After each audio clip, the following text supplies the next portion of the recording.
il n'y a aucun interdit d'aller travailler. Évidemment, c'est encore une fois une mise-là même d'aller travailler. C'est juste qu'à partir du moment où une personne elle décide de commencer des études rabbiniques pour pouvoir aider une communauté, c'est assez difficile de voir à ce moment-là tout claquer et voilà.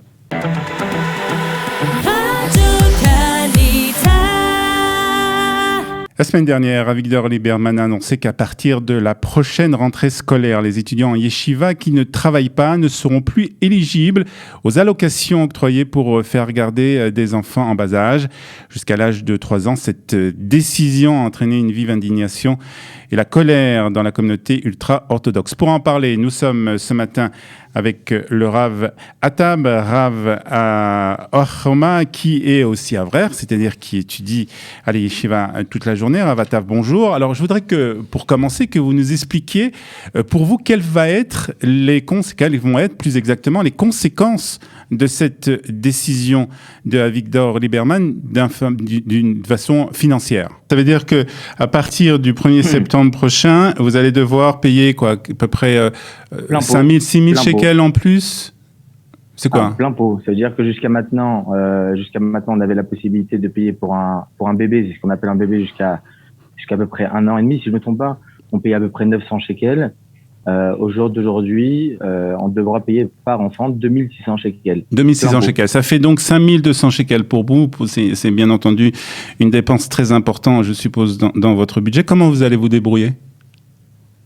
Avec l'aide d'Akadosh Baruch Hu, tout ira bien d'ici là, mais c'est la réponse.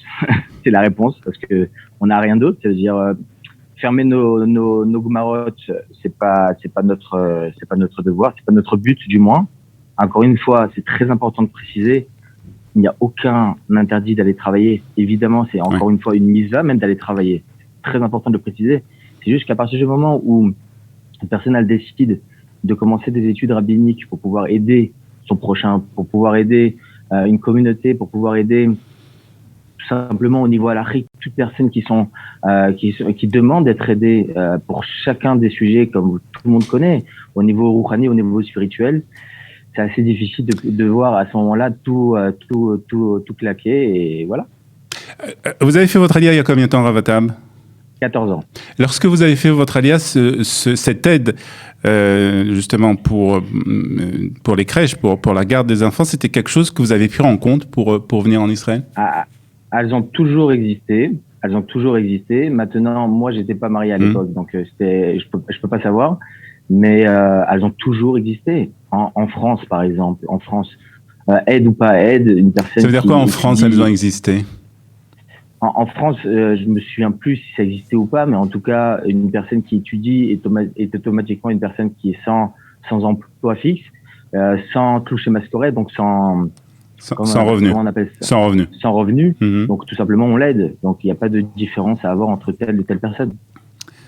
Vous avez déclaré dans une interview, dans un reportage à la télévision israélienne que vous comptiez peut-être que cette décision pourrait peut-être vous faire réfléchir et peut-être vous faire retourner en Israël. Retourner en France, pardon.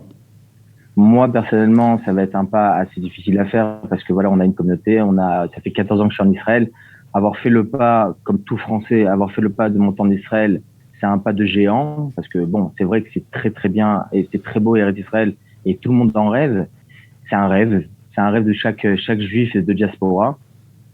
N'oublions pas que ce pas il est très difficile à faire, donc devoir faire une marche arrière, c'est aussi très très très difficile. Mm-hmm. Après évidemment les finances engendre beaucoup de personnes de retourner en France. Mmh. Vous avez entendu des cas de personnes dans votre communauté peut-être ou des cas de personnes de proches qui ont parlé de retourner en France à la suite de cette décision du ministre des Finances, Avigdor Lieberman?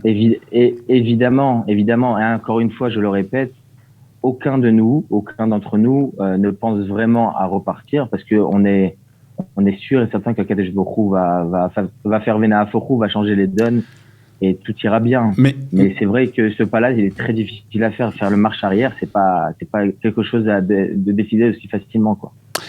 Mais je voudrais savoir quand même, que vous m'expliquiez pourquoi l'État d'Israël devrait subventionner des personnes qui ont décidé et c'est une décision qui est légitime et qui est respectable, qui ont décidé d'étudier toute la journée, de ne pas travailler, pourquoi l'État d'Israël devrait subventionner ce genre de famille? On aide des personnes que je comprends à 100%, encore une fois, qui font des études universitaires pour pouvoir apporter après à l'État d'Israël un certain revenu, etc., pour pouvoir aider.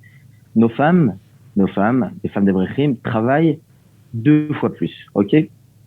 On peut pas, Nachamaim, encore une fois, c'est vraiment aussi une bracha d'Hachem, de pouvoir continuer à étudier, etc., parce qu'avoir un seul revenu, c'est pas facile. Mais encore une fois, si, Baruch Hashem, nos femmes, elles travaillent, elles payent ce qu'elles doivent payer, elles doivent payer leurs impôts, etc., etc. Elles font tout pour que Baruch Hashem, l'État d'Israël, puisse continuer normalement. Nous, on fait nos études rabbiniques pour pouvoir aider les gens, à tout niveau. À tout niveau, Hachem et Hachem, chez David Sarot, encore une fois, c'est pas le moment de parler de ça. Qui est-ce qui va aider Chazécham à un enterrement? Qui est-ce qui va aider à prier pour une personne qui est malade? Qui est-ce qui va officier le jour de Rosh Hashanah et le jour de Kippour? Qui est-ce qui va faire toutes ces choses-là et qui est-ce qui va répondre aux gens qui sont endeuillés? Encore une fois. Mais on peut faire toutes ces choses-là, Ravatav, et aussi travailler. On voit que dans la tradition juive, les plus grands rabbanim, que ce soit le Rambam jusqu'au rabbanim du siècle dernier, travaillaient aussi et étudiaient et faisaient aussi avaient toutes ces responsabilités dans les communautés qu'ils étaient où ils présidaient. Alors vous avez raison, mais à leur niveau, aujourd'hui, c'est impossible. Aujourd'hui, en 2021, ou bien même il y a 50 ans, 100 ans, c'est plus du tout possible. D'ailleurs, le Rav Ovadia Yosef a un responsable où il écrit, il définit justement, je me souviens plus exactement où il dit qu'au jour d'aujourd'hui, c'est impossible de pouvoir faire les deux. Évidemment, encore une fois, je le répète, il n'y a aucun interdit de travailler. Ouais. Encore une fois, à partir du moment où une personne a décidé d'ouvrir sa Gemara, de pouvoir apporter au public ce qu'elle a envie d'apporter au public, de pouvoir enseigner, de pouvoir tenir une communauté, de pouvoir faire toutes ces choses-là, c'est impossible de faire autrement que d'étudier toute la journée, parce que vous pouvez même pas vous imaginer le nombre de questions que l'on a par jour au niveau talmudique, au niveau halachique, où une personne qui est, encore une fois, je jette pas la pierre, qui est informaticien, qui est médecin, etc., kol hakavod lahem, mais c'est impossible pour eux de pouvoir être à même, de pouvoir répondre à toutes ces questions. C'est impossible. Après, une personne qui a décidé d'être dans l'étude de Torah, encore une fois, voilà, une personne mais cette personne qui a décidé d'être dans l'étude de la Torah, je répète un peu ma question, mais parce que je ne sais pas si vous m'avez vraiment... Pourquoi l'État d'Israël devrait la subventionner? Pourquoi ils l'ont subventionnée pendant 70 ans? C'est aussi la question que je vous pose. C'est-à-dire que si eux, ils ont pris cette décision déjà depuis 70 ans, ils savent ce qu'ils ont fait. Alors, posons-leur la question à eux. Posons la question à la communauté mondiale. Pourquoi peut-être qu'il y a aussi des pressions politiques. Je voudrais aussi pour terminer vous poser une question. Est-ce que vous comprenez les couples qui sont dans le même cas que vous, peut-être, des couples où pas exactement dans le même cas, mais qui ont des enfants et qui sont jeunes, qui sont à la crèche, qui vont peut-être devoir payer et qui payent déjà le plein pot, c'est-à-dire comme vous nous l'avez dit, 2600 shekels par enfant pour mettre leurs enfants à la crèche, où les deux parents payent. Où les deux parents travaillent et que ces couples n'ont pas d'aide. Est-ce que vous comprenez leur colère aujourd'hui par rapport à des personnes, des familles comme vous, qui reçoivent une exemption ou pratiquement une exemption à 100% du paiement des crèches? Alors, eux, s'ils ne payent pas, ça veut dire que Baruch Hashem, tout va bien pour eux. C'est-à-dire, il y a des prorata, il y a des comptes, il y a des lois. C'est-à-dire que si une personne reçoit 25 000 shekels par mois, c'est-à-dire qu'elle a la capacité financière aussi de payer. En général, on aide une personne qui n'a pas. Donc, une personne qui fait ses études universitaires, il n'a pas, il paye moins. Une personne qui fait ses études rabbiniques, pour quelle raison il devrait payer autant qu'une personne qui reçoit 25 000 shekels? J'ai compris. Pour le moment, en tout cas, vous espérez que cette décision, que le gouvernement va revenir sur cette décision, c'est ce que vous espérez? On prie à Kadesh Baruch Hu, et chacun d'entre vous, chacun d'entre nous, on est tous, Baruch Hashem, on fait tous partie du Ham Israël, en Eretz Israël.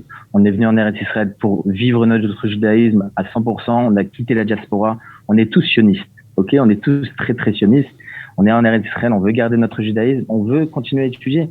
On pouvait continuer à étudier en France normalement et recevoir des aides. Mais on est venu en Eretz Israël, on savait que c'était difficile. mais on veut que Baruch Hashem, Bezrat Hashem, notre gouvernement, nos gouvernements, et en espérant l'État d'Israël, fassent en sorte que notre judaïsme puisse être continuer à être vécu comme on l'a toujours vécu, comme on l'a toujours voulu, et comme on l'a toujours rêvé. Rav d'une communauté à Choma et donc à Avrer aussi, donc étudie à la Yeshiva. Merci beaucoup d'avoir été ce matin avec nous sur Studio Kelita. Avec plaisir, Bas Lachat, de bonnes nouvelles. Toda Rabba.